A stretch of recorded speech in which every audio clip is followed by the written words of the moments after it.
Hola, ¿qué tal a todos? Mi nombre es Cristian Monge, fotógrafo y profesor de fotografía, y esto es Fotografía desde tu casa, un taller online de escuela abierta. En la clase de hoy hablaremos sobre la fotografía documental, así que les doy la invitación, deseándoles naturalmente que hayan tenido una excelente semana. Comenzamos.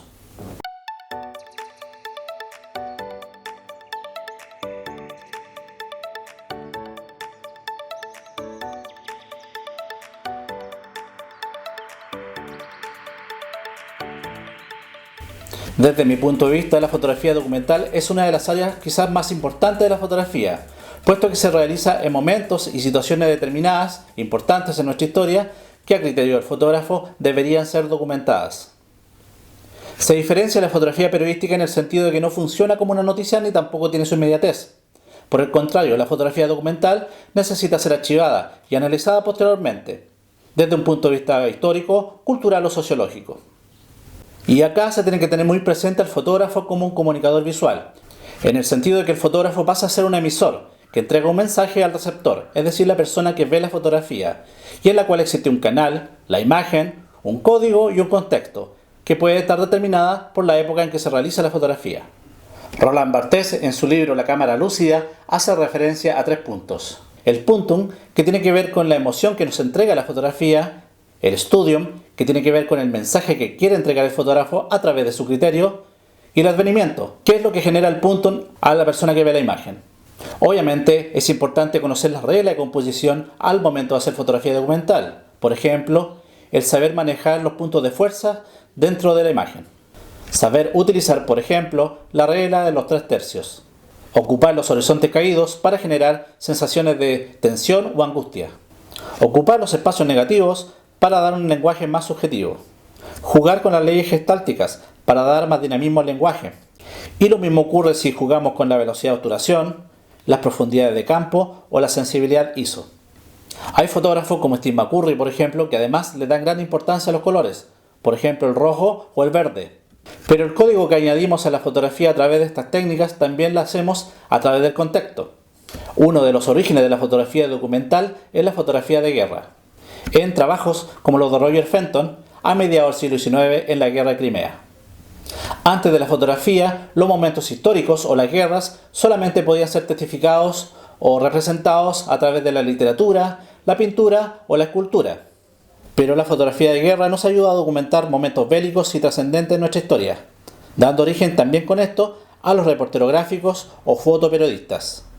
Otro origen de la fotografía documental es la fotografía humanista, pero que llegó a su punto más alto en el siglo XX con fotógrafos como Henri Cartier-Bresson, y en la que además podemos nombrar a gran parte de los fotógrafos que han participado en la agencia Magnum, agencia fundada por Henri Cartier-Bresson y Robert Capa, entre otros.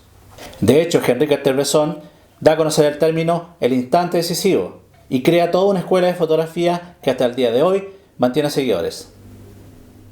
Acá es importante manejar lo que se conoce como narrativa fotográfica, y en la cual existe un contexto físico o una locación, un contexto temporal que tiene que ver con el vestuario, hora o fecha de la fotografía, un protagonista, sea objeto o persona, un guión, que es el centro de la lectura fotográfica, y una descripción, que puede ser un título o un pie de foto. La fotografía de Henri Cartier-Bresson es una fotografía considerada modernista. Sin embargo, a mediados del siglo XX surge una nueva corriente de fotógrafos que rompen con las reglas impuestas por Bresson y empiezan a entrar de lleno en la era postmoderna. Entre ellos podemos destacar a William Klein y a Robert Frank. Ambos desarrollan aún más el concepto del fotolibro y se aventuran en sus imágenes a ocupar grano alto o movimientos sugeridos. En el caso de William Klein, por ejemplo, se aventura ocupando diagramados transgresores en sus libros. Estos fotógrafos se asociaron a movimientos que estaban surgiendo en ese entonces, por ejemplo, la generación beat. Además, desarrollaron el concepto de fotoespejo. Por ejemplo, Robert Frank en su libro The Americans, Los Americanos, de 1958, hace un reflejo de la sociedad norteamericana. Pero claro, cuando los norteamericanos vieron este libro o se miraron a ellos mismos, no se gustaron.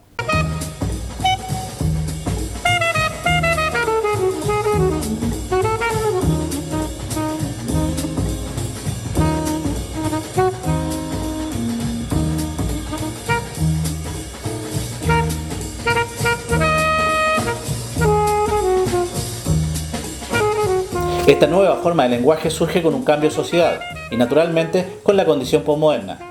Es aquí donde nace la fotografía contemporánea y la fotografía documental se suma a ella. Y es así como surgen fotógrafos como Diane Arbus, quien en sus polémicas fotografías no solamente se conforma con registrar la superficie de las personas, sino también su interior. Tenemos el caso de la fotografía de William Eggleston, quien registra lo banal. O el caso de esta fotografía de Gary Winogrand, quien hace una clara alusión a la segregación racial. También destacamos el fotoregistro o fotolibro de Bernd y Ila Becher, quienes crean la escuela de Düsseldorf y que entre sus alumnos destacan Candida Hofer o Andrea Gursky. También podemos destacar a Nan Goldin, quien desarrolla el fotomontaje relacionado a la violencia de género y el feminismo. Ya en este siglo XXI, y en un mundo en el que todos sacan fotos con sus celulares, los fotógrafos nos encontramos ante un nuevo paradigma. Y es importante tener ciertos puntos presentes para poder destacar como fotógrafo documentalista en este nuevo siglo. Teniendo presente que la imagen es sumamente importante en este tiempo, se le añade la rapidez con que nosotros trabajemos esta imagen. Además, los fotógrafos tenemos que tener multidisciplinas, por ejemplo, no solamente hacer fotografías, sino también hacer videos y redactar textos. Por ello, es importante el contacto y las redes que nosotros tengamos si carecemos de alguna de esas disciplinas. Y ante el derrumbe de los medios, uno termina siendo su propio medio y también su propia marca, y para ello es importantísimo el uso de las redes sociales. Tan importante como tener presente el ahora, incluso lo banal, porque lo que ocurrió hace un año o 2 años atrás ya no sirve. Teniendo presente esto, han surgido una nueva generación de fotógrafos documentales que han leído muy bien este lenguaje, entre ellos Javier Arsenillas, Eduardo Nave, Yael Martínez o David Mocha. También podemos destacar la nueva generación de fotógrafos chinos, que además le añaden un elemento conceptual. Por ejemplo, tenemos el caso de Ron Rong, Ado o Lu Wang. Sea como sea, hacer fotografía documental siempre requiere ciertos puntos. Acercarse a las personas, entrevistar, investigar, influir lo menos posible en la fotografía, narrar una historia y generar un tema de interés, además de tener un marco teórico, metodológico y una conclusión final a través de fuentes y referencias al tema. Así que por ahora me despido, deseando que esta clase haya sido de mucha utilidad en el caso que quieran hacer fotografía documental. Por ahora les deseo una excelente semana y nos vemos la próxima semana. Nos vemos, adiós.